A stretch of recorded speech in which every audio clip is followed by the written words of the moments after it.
A multi-wire branch circuit is code compliant when supplying line-to-line loads if it adheres to specific requirements outlined in the National Electrical Code, specifically Section 210.4c and its exceptions.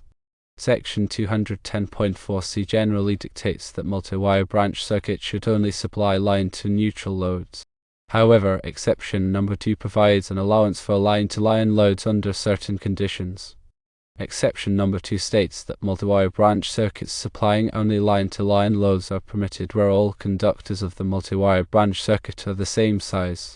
This exception is crucial for understanding the permissibility of a 480 volts three-phase system powering 480 volts lighting fixtures using a 3-pole breaker. Consider a scenario where a 3-pole breaker feeds three 480 volts lighting circuits. These circuits are distributed evenly across the 3 phases, utilizing line-to-line connections to achieve the required 480 volts. In this setup, each circuit comprises a conductor from each of the 3 poles of the 3-pole breaker, along with a single equipment grounding conductor, but no neutral conductor. This configuration directly addresses the allowance provided by exception number 2 of Section 210.4c. Since the lighting fixtures are connected line-to-line, they inherently meet the criteria outlined in the exception, provided that all the conductors in the multi-wire branch circuit are of the same size. The size consistency of the conductors is a critical factor for compliance. Given that a 3-pole breaker is used to feed the 3 480 volt circuits, it is implied that there are 3 conductors of the same size, one originating from each pole of the breaker. This satisfies the requirement of exception number 2, making the setup code compliant. Several additional considerations must be addressed to ensure the safety and compliance of the installation. Firstly, the circuit must be protected by overcurrent devices, such as fuses or circuit breakers that are appropriately rated for the line-to-line voltage. These devices are essential for protecting the circuit against overloads and short circuits, preventing potential damage to the equipment and reducing the risk of electrical fires. Secondly, a neutral conductor is not required in this particular setup. The absence of a neutral conductor is due to the nature of the lighting fixtures, which do not necessitate a neutral connection for their operation. This is common in many 3-phase power systems where the loads are balanced across the phases. Thirdly, the equipment grounding conductor plays a vital role in ensuring electrical safety. The equipment grounding conductor must be connected to the equipment grounding terminal of each lighting fixture. This connection provides a low impedance path for fault currents to return to the source, facilitating the operation of overcurrent protective devices and minimizing the risk of electric shock. To further clarify, let's delve deeper into the technical aspects of this setup.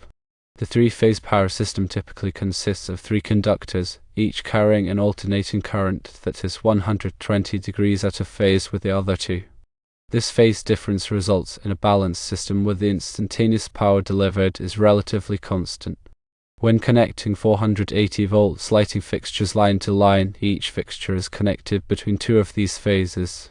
The voltage between any 2 phases in a 480 volts 3-phase system is indeed 480 volts, which is why these fixtures are suitable for this type of connection.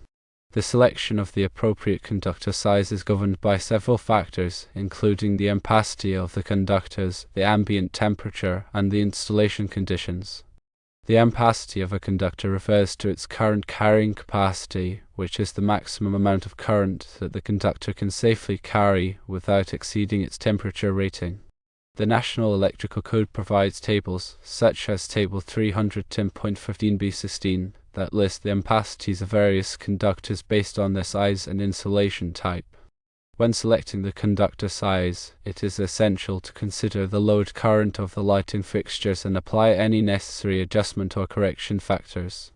Adjustment factors are applied when multiple conductors are bundled together or when the ambient temperature exceeds the specified value. Correction factors are used to compensate for the effects of high ambient temperatures on the conductor's ampacity. In addition to conductor sizing, overcurrent protection is another critical aspect of electrical safety. Overcurrent protective devices, such as circuit breakers and fuses, are designed to interrupt the flow of current when it exceeds a predetermined value. This protects the conductors and equipment from damage caused by overloads and short circuits. The National Electrical Code specifies the maximum allowable overcurrent protection for various conductor sizes in section 240.4. The overcurrent protection should be selected to protect the smallest conductor in the circuit. However, it should also be sized to accommodate the inrush current of the lighting fixtures. Inrush current is the high initial current that flows when a device is first energized. Some lighting fixtures, particularly those with electronic ballast, may have significant inrush currents that can trip over current protective devices if they are not properly sized. The equipment grounding conductor (EGC) plays a crucial role in providing a safe path for fault currents to return to the source. The EGC is typically a copper or aluminum conductor that is connected to the equipment grounding terminals of electrical equipment and the grounding electrode system. Where a fault occurs, such as a short circuit to the metal enclosure of a lighting fixture, the fault current flows through the EGC back to the source. This causes the overcurrent protective device to trip, de-energizing the circuit and preventing electric shock. The size of the EGC is determined by the size of the ungrounded conductors in the circuit, as specified in the National Electrical Code Table 250.122. It is important to ensure that the EGC is properly installed and connected to provide a low impedance path for fault currents. In summary, a 480 volts three-phase system powering 480 volts lighting fixtures using a 3-pole breaker is considered a multi-wire branch circuit and is code compliant, provided that it adheres to the requirements of National Electrical Code Section 210.4c and its exception number 2. This includes ensuring that all conductors of the multi-wire branch circuit are of the same size. The circuit is protected by overcurrent devices rated for the line-to-line voltage, and the equipment grounding conductor is properly connected to the equipment grounding terminal of each lighting fixture. Furthermore, compliance with other applicable codes and standards may be necessary depending on the specific location and application.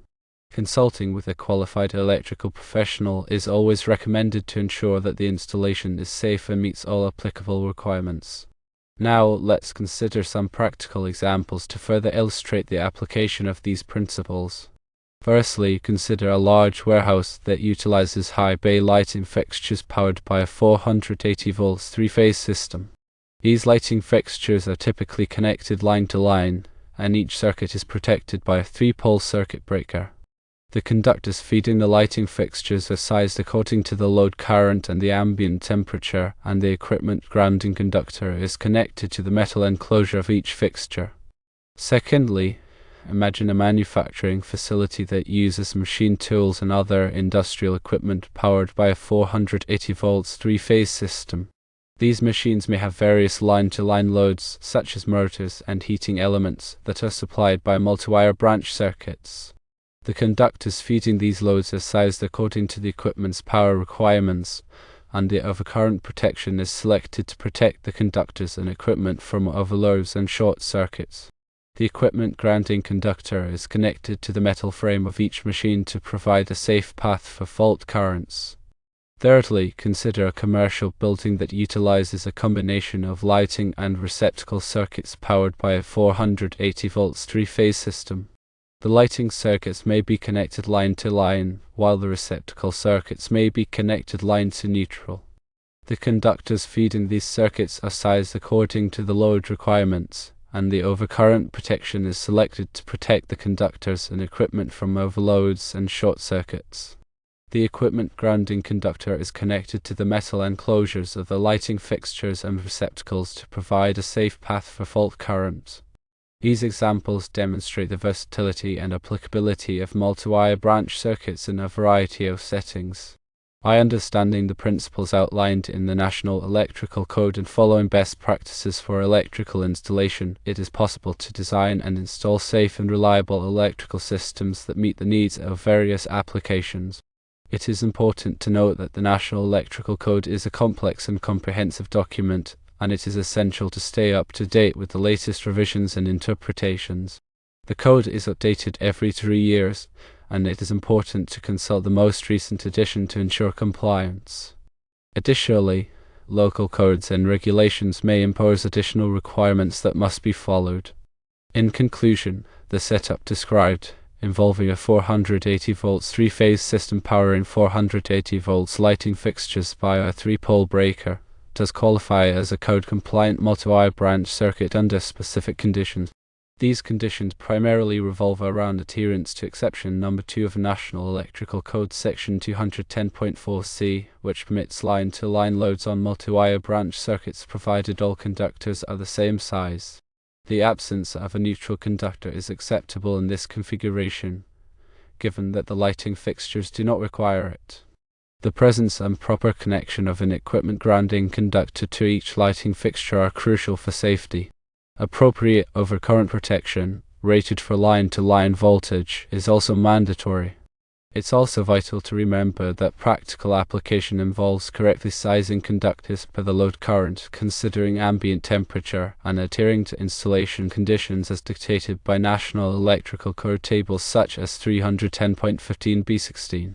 The overcurrent protection must also align with National Electrical Code section 240.4, safeguarding the smallest conductor in the circuit while also accounting for inrush currents from lighting fixtures. The equipment grounding conductor, sized according to National Electrical Code Table 250.122, facilitates a low impedance path for fault current.